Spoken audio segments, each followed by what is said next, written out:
Yesu ashimwe bantu b'Imana, ndacyari muri wa muryango wa Arsene na mama we, wa muryango ubabaye. Nifuje rero kubasigira isengesho kugira ngo tubone uko dutaha. Nk'ikinyamakuru cya Gikristo ntago twava mu rugo rw'abantu bafite ububabare nk'ubu ngubu tutabasengeye. Uyu ni mama wa Arsene, nkuko mubibona yitwa Mukamana Olive. na Arsene, amazina yawe yose Arsene. Neza Arsene. Subiramo amazina yawe. Kenny Babuji. Kenny Babuji Ineza Arsene. Reka tugusengera Imana dutahe tuzagaruka kugusura, sibyo? Turagushimiye data wa twese uri mu ijuru, Imana ishobora byose, ufite imbaraga n'ubushobozi ku byo waremye byose. Tugushimiye iminsi yose wabanye natwe ukaturinda.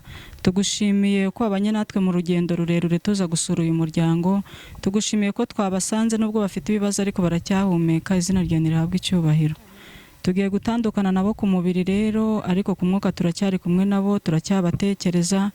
Turabasengeye kugira ngo babere Imana, babere umutabazi. Ubuzima bamazemo igihe kirekire bababaye, turagusabye Mana ngo bahindurire amateka kugira ngo ubuzima bazabamo tumaze kuva aha ngaha buzaba ubuzima bwo gushima Imana ko yabahinduriye amateka, kandi natwe tubigizemo uruhare n'abatwumva bose babigizemo uruhare. Uyu mwana akeneye ubuvuzi kuko arwaye, kandi uyu mwana akeneye uwamufasha kujya ku ishuri kuko nyina nta bushobozi afite. Uyu mwana na nyina bakeneye kubaho, bakeneye kurya, kwambara, bakeneye inzu yo kubamo, bakeneye ibintu byinshi.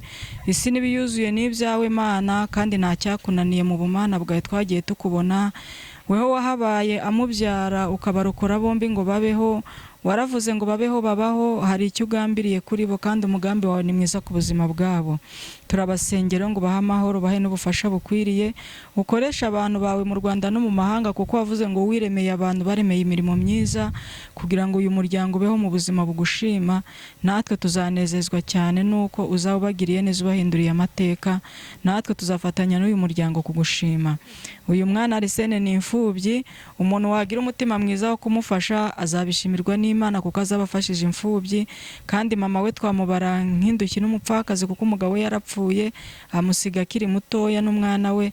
Uwiteka Imana rero wavuze kuri se w'imfubyi kwa mugabo w'abapfakazi, dusengeye Olive n'umwana we kugira ngo ugira icyo ukora. Uwiteka Imana nyiringabo babone ko uri Imana yabo, kandi ko babereye maso, kubitayeho ku manywa na nijoro, kandi ko umugambi wawe ari mwiza ku buzima bwabo. Nuko urakoze, turagushimye kandi turatashye. Ugendane natwe, usigarane nabo. Ibyo ushaka n'ibyo ushima bikorerwe muri uyu muryango no mu miryango yacu, mu izina rya Yesu Kristo, amen. Shalom shalom, naho ubutaha tuzagaruka.